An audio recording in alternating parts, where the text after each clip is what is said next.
Hello everyone. बहुत सारे students के डाउट आ रहे हैं मंडल थ्योरी और कौटिल्य की सप्तांग थ्योरी को लेके। तो आज की वीडियो में मैं आपको ब्रीफली इन दोनों को ही एक्सप्लेन करने वाली हूँ, क्योंकि कौटिल्य से आपके पेपर में क्वेश्चन आएगा ही आएगा, और कौटिल्य से कुछ भी क्वेश्चन आए उसमें आपको सप्तांग थ्योरी और मंडल थ्योरी का जिक्र तो करना ही है। तो आइए हम जल्दी से इसको समझने की कोशिश करते हैं। ठीक है, जो कौटिल्य की सप्तांग थ्योरी है, नाम से ही समझो, मतलब सप्त सिद्धांत, मतलब 7 चीजें, 7 एलिमेंट्स, 7 एलिमेंट्स।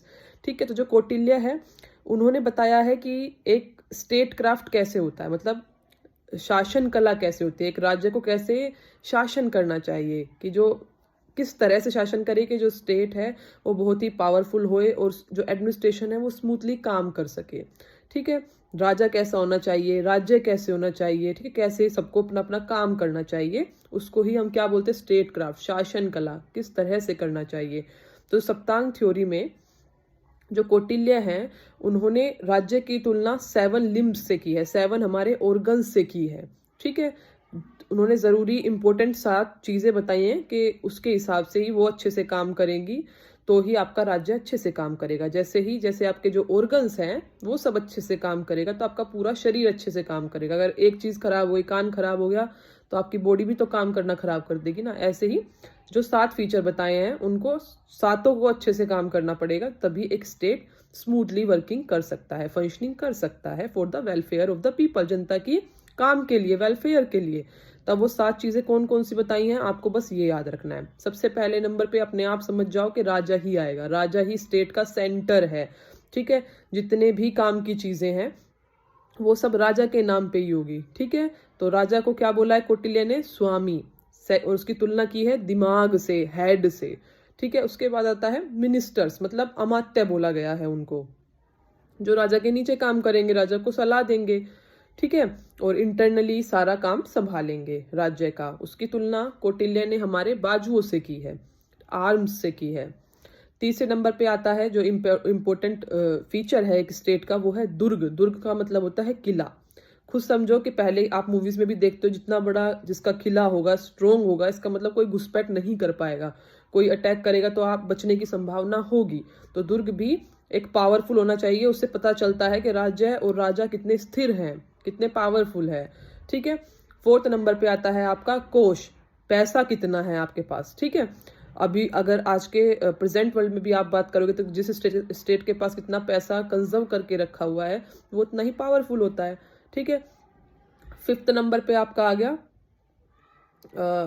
आर्मी। आर्मी को उन्होंने क्या बोला है, दंड। कंफ्यूज नहीं होना है, दंड का मतलब यहाँ पर आर्मी से है कि जब भी आप पे किसी ने आक्रमण कर दिया तो कितने, मतलब आपकी स्टेट कितनी पावरफुल है, कितना लड़ने के लिए तैयार है, कितनी अपने आप में आपकी राजा को प्रोटेक्ट करने के लिए, जनता को प्रोटेक्ट करने के लिए कितना सक्षम है।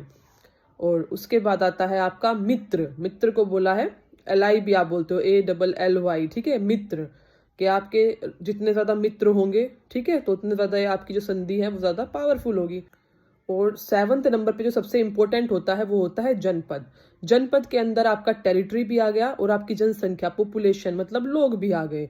जितनी ज्यादा एक स्टेट, जितनी ज्यादा उसकी टेरिटरी होगी, जितना वो बड़ा होगा वो उतना पावरफुल होगा। जो स्टेट है उसको जितना एक्सपेंशन करेगी वो ही उतना ज्यादा पावरफुल होगी। तो यही सिंपली जो है सप्तांग थ्योरी यही है कौटिल्य की। ठीक है, जैसे ही कौटिल्य का आपको दिखेगा अर्थशास्त्र का, शासन कला के बारे में बताओ या कुछ भी बताओ कौटिल्य के बारे में, तो आपको सप्तांग थ्योरी का जिक्र करना है और ये 7 फीचर्स बताने हैं कि इन 7 फीचर्स के अकॉर्डिंग ही, इन 7 ऑर्गन्स के अकॉर्डिंग ही एक स्टेट अच्छे से काम कर पाती है। तो उसके बाद आती है मंडल थ्योरी। तो हम ब्रीफली, बिल्कुल आसान शब्दों में हम मंडल थ्योरी को समझने की अभी कोशिश करेंगे। ठीक है, बिल्कुल भी कंफ्यूज नहीं होना है, बहुत सिंपल है। मंडल थ्योरी क्या है कि जो कौटिल्य थे उन्होंने बताया है कि कैसे एक स्टेट जो है उस, मतलब कौटिल्य ने कैसे एक स्टेट को रिप्रेजेंट किया है, कैसे स्टेट को काम करना चाहिए, कैसे राजा को काम करना चाहिए। ठीक है, तो जो बेसिक प्रिंसिपल्स हैं मंडल थ्योरी के, सबसे पहले हम उनको समझते हैं। ठीक है, पहला प्रिंसिपल जो कौटिल्य ने दिया था वो है neighbour is a natural enemy. ठीक है, ध्यान से सुनो, neighbour is a natural enemy, कि किसी भी स्टेट का, राज्य का जो भी पड़ोसी देश है, पड़ोसी मुल्क है, वो उसका प्राकृतिक दुश्मन होता है, नेचुरल दुश्मन होता है। इंडिया का एग्जांपल लोगे तो जो हमारे नेबर कंट्रीज हैं वो हमारे नेचुरल एनिमी है, दुश्मन है, उसमें कुछ भी गलत नहीं है according to Kautilya. Second point है कि neighbour is a natural friend. दुश्मन देश का जो उसका भी दुश्मन है, फिल्मों में भी सुना होगा ना, दुश्मन का दुश्मन क्या है, हमारा दोस्त है। ठीक है, दुश्मन का दुश्मन देश हमारा दोस्त है। तीसरा है greater is the distance, lesser is the enemy. जो मतलब जितना ज्यादा डिस्टेंस बढ़ता जाएगा, जितना जो देश हमसे ज्यादा दूर है, जो मुल्क हमसे बहुत ज्यादा दूर है, उसकी जो एनिमी की संभावना है, दुश्मनी जो है वो कम होती चली जाएगी। जो जितना हमारे पास होगा, जो जितना पड़ोसी हमारा देश होगा, वो उतना ज्यादा दुश्मन होगा, और जितना जितना दूर जाएंगे वो दुश्मनी कम होती जाएगी। दूर वालों से हमको इतना कोई लेना देना नहीं है। फोर्थ पॉइंट है, प्रिंसिपल है, all friendship in international spare is guided by interest and convenience. जो इंटरनेशनल स्पेयर में जितनी भी ये दोस्ती होती है राज्यों के बीच, वो केवल किस लिए होती है, किसी ना किसी इंटरेस्ट के लिए होती है।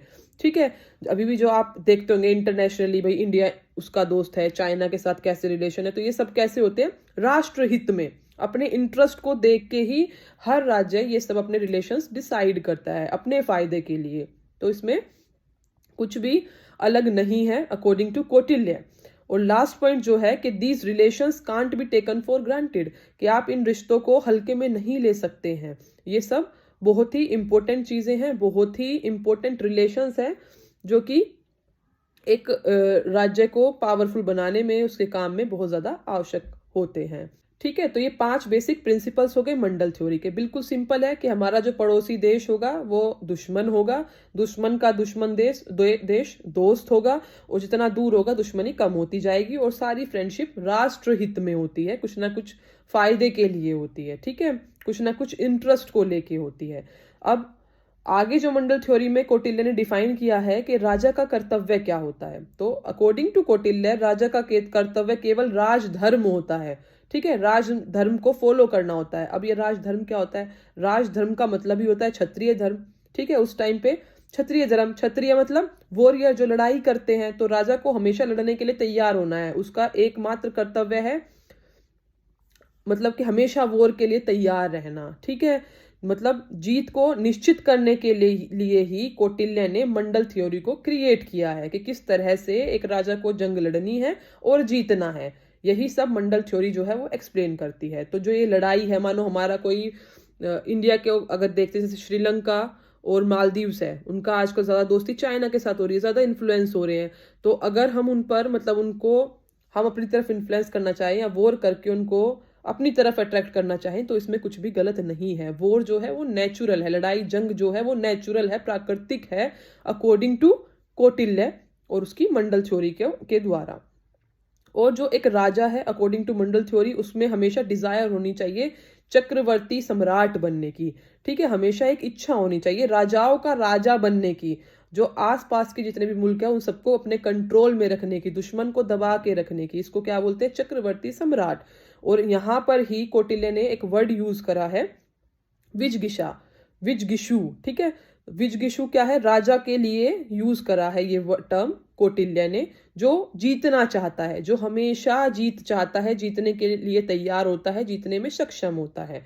ठीक है, तो जो ये मंडल थ्योरी के हमने जो भी प्रिंसिपल्स देखे हैं, ये किससे रिलेटेड है, जियो पॉलिटिक्स से।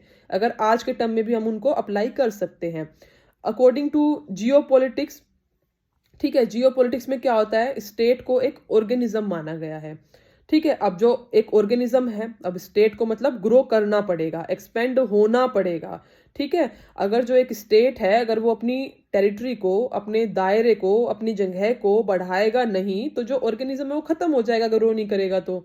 ठीक है, स्टेट अगर अपने आप को एक्सपेंड ही नहीं कर रही है, तो उसका अस्तित्व बिल्कुल खत्म हो जाएगा। तो स्टेट का जो नेचर है, जो उसका नेचर है वो क्या है, एक्सपेंड करना, एक्सपेंशनिस्ट है, मतलब स्टेट को ग्रो करना ही है, स्टेट रुक नहीं सकती है। ठीक है, स्टेट को अपनी टेरिटरी को बढ़ाना ही है। यही पूरा कंसेप्ट है जियो पॉलिटिक्स का और कौटिल्य की मंडल थ्योरी का। ठीक है, तो आपको मैं होप करती हूँ कि आपको अब कोई कंफ्यूजन नहीं रही होगी। आपको बस जैसे मैंने समझाया है, सिंपल शब्दों में आपको अपने आंसर में लिख देना है, कौटिल्य की सप्तांग थ्योरी को भी और मंडल थ्योरी को भी। ठीक है, थैंक यू।